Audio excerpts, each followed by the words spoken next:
Kaibigan, may mga followers tayo dito na solid supporters natin na pumunta talaga dito sa ating farm.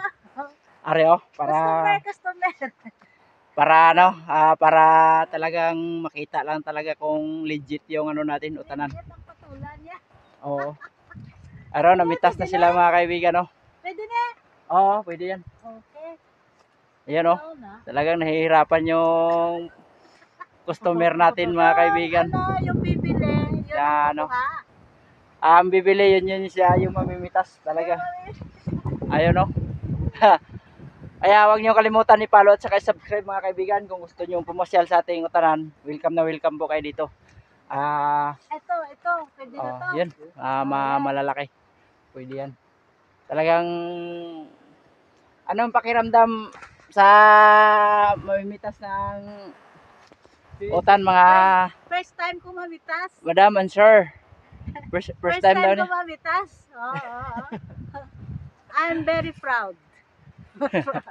Salamat kayo sa inyong pagbisita dito sa ating sa ating utanan. Oo, basta ikaw. May bayad naman to eh. Thank you very much sa inyong papanood. Huwag niyo kalimutan i-follow at saka i-subscribe ang ating official page mga kaibigan. Saka yung YouTube channel natin at saka yung Gulayan sa Bakuran. Abangan niyo palagi yung mga video natin sa sunod.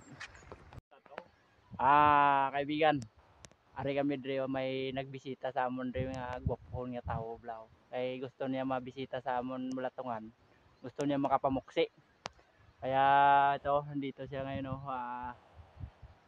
bumisita siya sa ating utanan mga kaibigan. Abangan nyo ang susunod nating mga video mamaya mga kaibigan.